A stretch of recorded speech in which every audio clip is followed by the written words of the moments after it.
Welcome to the InfoWars Nightly News. It's Tuesday, July 1st, 2014, and I'm Leanne McAdoo. Here's what's coming up tonight.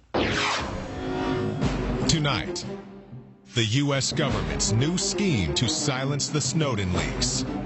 Then, the walls have eyes. Smart lights are linked with cameras. And Facebook manipulates users' emotions. That's next on the InfoWars Nightly News. In the land of the blind, the one-eyed man is king. When I say that, I see comments on YouTube going, how dare you bash blind people? After announcing that he would bypass Congress yet again to take executive action and fix the immigration crisis, Obama has another announcement for Congress. So sue me. Now, this is an aggressive tone that Obama took in the face of a lawsuit threat from House Speaker John Boehner over his use of executive orders. The president called the suit a stunt, saying, "I'm not going to apologize for trying to do something while they are doing nothing." Of course, it's everyone else's fault, not Obama's fault. But Obama says that he will act on his own to address weaknesses in the nation's immigration system because, according to him, the majority of the American people want to see immigration reform done.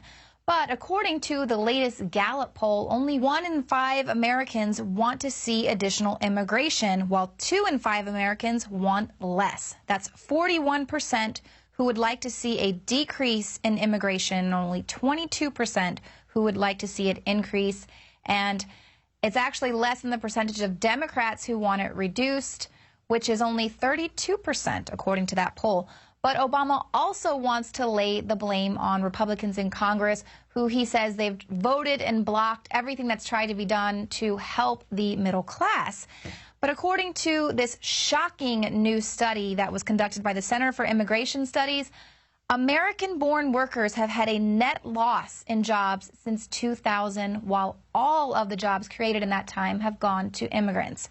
Millions of new jobs, according to this study, were created since 2000 in the U.S. There was a net gain of 5.7 million jobs during those 14 years. It went from 17 million in 2000 to 22.8 million in 2014. But the overall net effect was that 100% of the job growth went to immigrants and 0% went to workers born in the USA.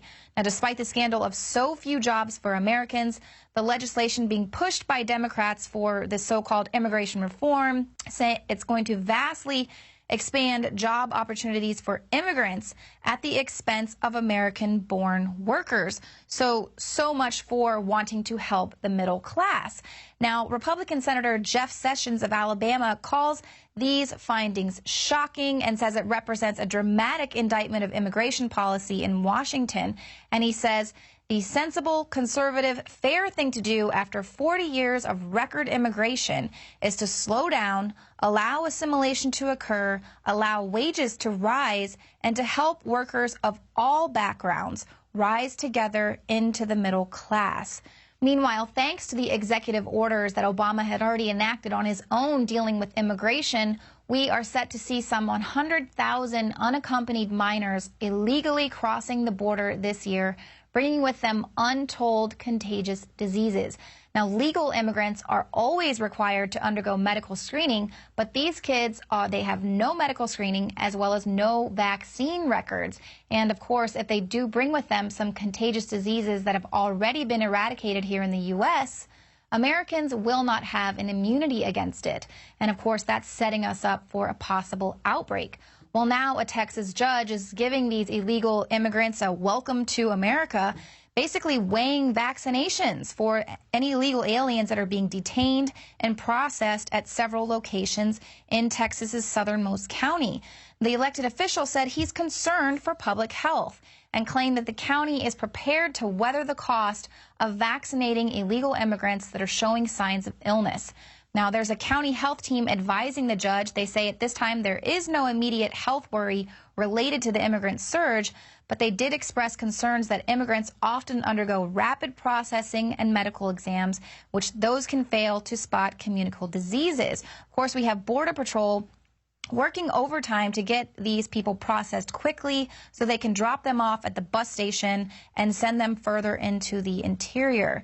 So on that Facebook page for that county, it's getting a lot of backlash. Residents don't want to see their tax dollars going to immunize those who should be being deported while they're struggling to afford flu vaccines for their own families.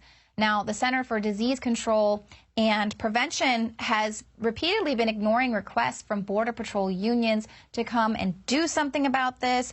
And later in the show, Joe Biggs is actually going to be on the phone with the CDC to find out what, if anything, they are doing to protect American citizens from a potential public health threat. From the water table to our soils to the atmosphere itself, our world is becoming more and more toxic each and every day. But it's not just the air outside that's toxic. Indoor air has been shown to have 2 to 5 times higher concentrations of pollutants than even outdoor air. And most Americans spend 90% of their time inside using toxic chemicals within their homes. There are more than 42 million smokers in the United States. Well over 1,000 types of mold and mildew linked to numerous conditions. And don't forget the fact that 6 million Americans live with pets they're allergic to as well. When I began to research these statistics, it was clear to me it was time to start cleansing my lungs in order to combat the toxic environment that we cannot escape but that we can fight back against. Made with organic and wild cultivated herbs and manufactured in the USA, the new InfoWars Life Lung Cleanse is here in a convenient spray bottle that can be brought with you throughout any toxic environment. Now available exclusively at InfoWarsLife.com or by calling toll-free 888-253-3139.